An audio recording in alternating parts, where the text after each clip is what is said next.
This is Francis Afable, your prof. At andito tayo sa segment ng Cock Father. At for this morning, we're going to talk about the galls. Well, what is the galls? Itong gall po nito ay first introduced here in the Philippines coming in from Howard Belt. At this is a bloodline made of white hackles. No? It's a white hackle bloodline. And then the one that bred this was Howard Belt.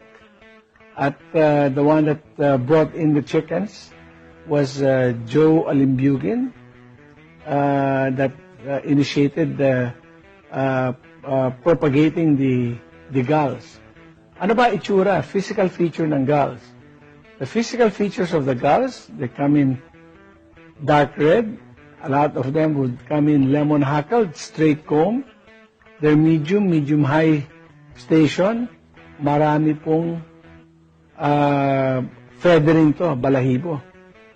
At isa doon sa mga associate ni Joe Alimbugin na nagbi-breeding nito ay si J. De Jesus, si Danny Arwejo, at yung isa sa mga kagrupo nila, si Alex Tang. Nagbi-breeding din nito. Yung idea nila to have the galls is because of the gameness factor. So, ang ginagawa nila rito, they infuse this with oak groves as their bloodlines connote. Tapos meron silang lemon. At yung mga iba naman, pwede mo i-breed itong mga galls sa roundhead. Nakakita na ako ng gall because they have a lot of power. They're very heady. At very good on the ground also. So, it's a stable bloodline. So, itong mga bloodline po nito, as these breeders are breeding them, a lot of them nakakuha ng itong mga bloodline nito. Maski nga itong isang kakilala namin na taga Bacolod, na si Ricky Salutorio, kumuha kay Joe to infuse over his lemons and to make crosses and maybe probably breed it with sweaters.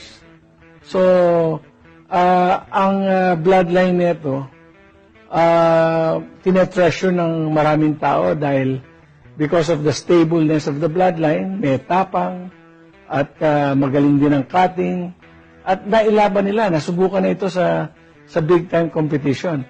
There was a time na nanalo itong mga girls nito sa Pampanga, I think about 2 years back, sa Stag Derby, 9 straight.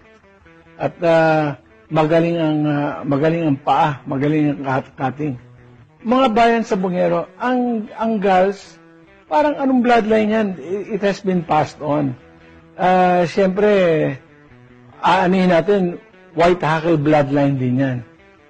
Merong mga nagbi-breeding, let's say for example, ng Loman white hackle, Morgan white hackle. So, pagka nag-breeding ka niyan, dito lang ang conglomeration yan na sa mga nagbi-breeding na ipamana yung mga white hackle na dugo at ito yung napakagaling at binreading nila itong so-called na tinatawag nilang gall, kaya na-perpetuate ito.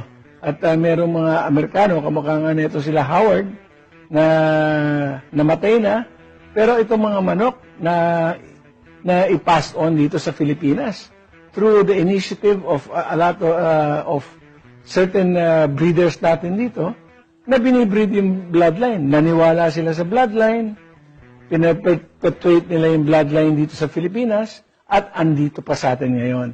So yan ang ginagawa pagka kinocross nila. So bayan sa Bungero, sana nakapag